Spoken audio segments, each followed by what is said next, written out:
Peter King from Pro Football Talk, famously from SI, he releases a before season observations after the NFL draft has been completed. He does a too early NFL season observations. And I thought because today we started to get the dribs and drabs of the schedule, we know a couple Dolphins games. Tomorrow you get the full schedule release.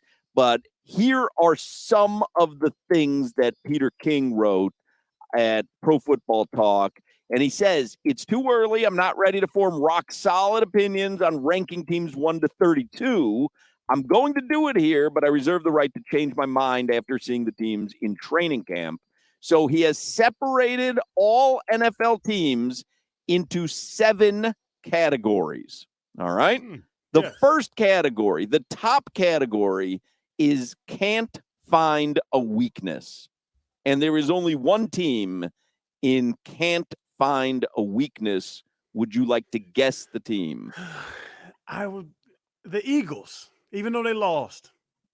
It is indeed the Philadelphia Eagles. Because they just reloaded. Oh, my goodness. He writes, they averaged 34.7 points per game in the playoffs, have adequately compensated for losses of both coordinators, are not worse at any position, have an offensive line that should keep upright a rising star of a QB at the top of his game. They'll have 2 top 15 NFL wideouts entering their age 25 seasons, Devontae Smith and A.J. Brown. Peter King says he cannot find a weakness in the Eagles. You don't agree with that, Solana? You look like you were shaking your head. I don't, because off the top of my head, they lost their offensive and defensive coordinators. I mean, that's a massive weakness. I'm not saying that their head coach wasn't responsible for most of what they did, but you're telling me losing both of your coordinators won't impact you negatively, at least at the early part of the season in some way? I mean, come on. Like, that's a major weakness. All right, fair. I mean, he says in that write-up, he takes that into account, and he thinks that they filled the positions adequately. Yeah, and they brought it up in the system, too. They're not changing the system either, so that would be a positive. To your point, Solana, I see you're 100% correct. But guys coming up that already been there, calling those same plays, the guys being comfortable with it, I can see your point, but I think they'll be fine. Then Peter King has the next category. They have Super Bowl vibes. There are 4 teams that Peter King identifies as Super Bowl vibes. Now, obviously, he believes Philadelphia has Super Bowl vibes. He has them as the top team in the league. You want to guess who you think the 4 teams might be who have Super Bowl vibes? The big dogs, KC. Cincinnati. Ooh, they probably still love Buffalo. You got 3 out of the 4. This guy's doing his homework. In the NFC, do they still think San Fran's going to do something? San Francisco. Holy mackerel. You nailed that. 4 for 4. I didn't think there was a chance in hell you would get San Francisco. All I did light skin wonder. There we go. The playoff teams, the NFC championship, the AFC championship, and then the AFC. We know the 4 big dogs. How do you feel about those, Solana? Kansas City, Cincinnati, Buffalo, San Francisco. Yeah, everybody there but Buffalo belongs. I mean, we know the Bills are a bunch of fraudulent bums. Everybody else belongs on that list, though. All right, very good. The next category is called they're on the border. They're on the border of being, a great team. They could take that step. There's 1, 2, 3, 4, 5 teams in the NFL that Peter King has on the border. You want to try for all 5, Crowder? This has been as impressive as as anything we've ever done on sports radio before. It almost seems like we know what we're talking about. Ooh, Dolphins, Jets. Damn. Yeah, I'm going to start losing now. Where are you now? Oh, Dallas. Dallas is on there? Dallas is on there. Dak's not going to do it. I can't. I don't believe in Dak. I'll tell you what he wrote, because I was interested by it. Yeah. He says, you know why this is a crucial year for the Cowboys? They won 24 regular season games in the last 2 years and then scored 29 points in 8 quarters in 2 playoff losses to the Niners. Dak Prescott's got to do something about that now. That's what it is. I don't believe Dak in them big games, so that's my problem with the Cowboys. Make or break season for him, though. Dak has to be that dude this year. So you've got Dallas, the Jets, and Miami. There's 2 more. Chargers? Not the Chargers. Your first incorrect answer this afternoon. This is wild. Oh, man. Nobody in the NFC South. They're all terrible. Maybe a good quarterback who got some good receivers. Ravens. Ravens. Yeah, I forgot about the Ravens. Ew. And one more. I don't know. He's got the Detroit Lions on the border. I would have never picked that in a million years. He says, I loved them with their 8-2 record after Halloween. I still find myself smitten with the Lions, but curious moves this offseason. The Lions took what wasn't broken and tried to fix it. Reminds you a little bit of the Florida Panthers, no? Yeah. Jamal Williams, DeAndre Swift last year, 1,600 rushing yards, 4.5 per rush, 22 rushing touchdowns. Now both are gone. That's pressure on Jahmyr Gibbs and David Montgomery, particularly when the head coach is a big-time running guy. So they did make some changes, but he's intrigued by the Lions, which I think a lot of people are. They are, and they play hard, and they have some talent. But this Jared Goff, it's almost like the Dallas thing in their category. I don't see this man getting into those 2 minutes left in the fourth quarter, down by 6 situations and coming out on top.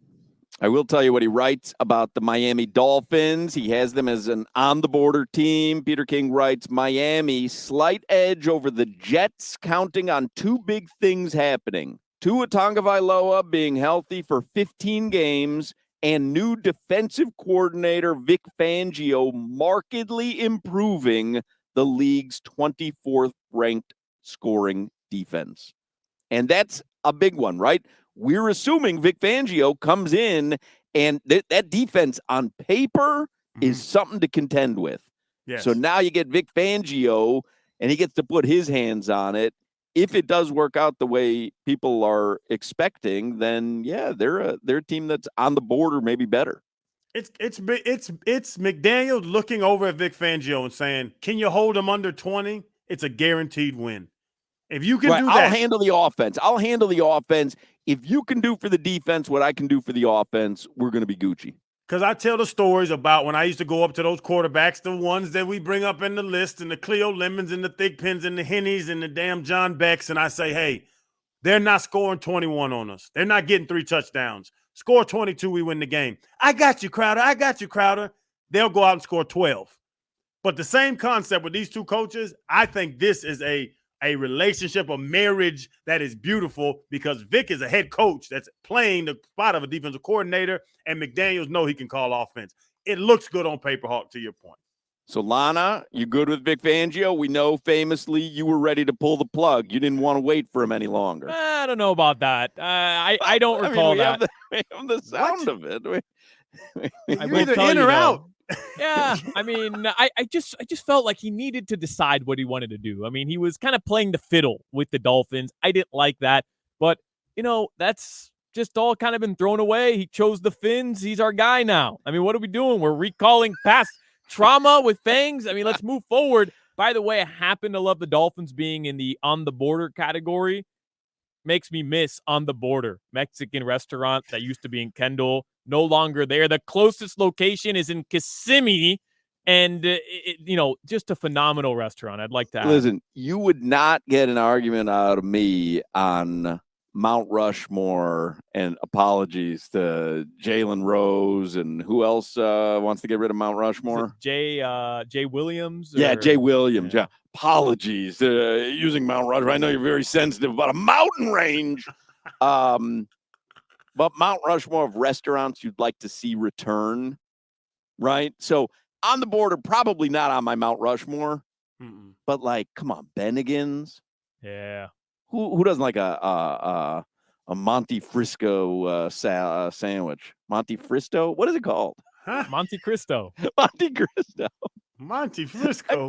Yeah, I think I got it. I think I got it confused with the Frisco melt at Steak and Shake. Monte Cristo. Remember they used to have that at Bennigan's? Yep, Bennigan's. Kenny Rogers Roasters. Oh, Kenny Rogers Roasters. The wood that makes it good. Hey, there we go. That's what she said.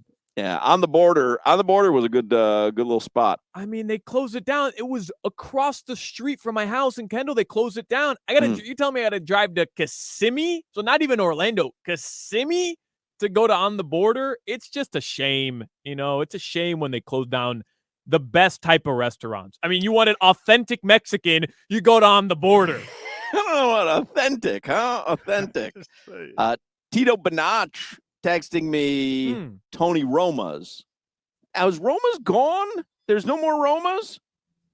Not near me. Because I know Bobby Rubino's. I think there's one left. I told you there was one in Pompano Beach. There was a Bobby Rubino's, and now it's going to be a Raising Cane's. So no complaints. But I think there's one Bobby Rubino's left up in like Vero Beach. There's no more Tony Roma's? Yeah, not near me. I don't know about you. There used to be one on Kendall. There used to be one on Kendall Drive. That closed. There used to be one in the Aventura Mall food court. It was a Tony Roma's Express, right? But that closed a while ago. Yeah. There used to be one in Miami Lakes. Is it still there or no? Nope, it's gone. So do you know of any Tony Roma's that exist in South Florida, Jimmy? No. Wow. None in I Davie. do want Tony Roma's back. All right.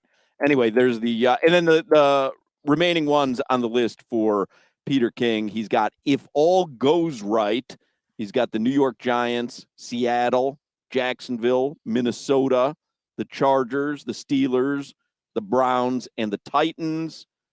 Then category called They've Got Holes.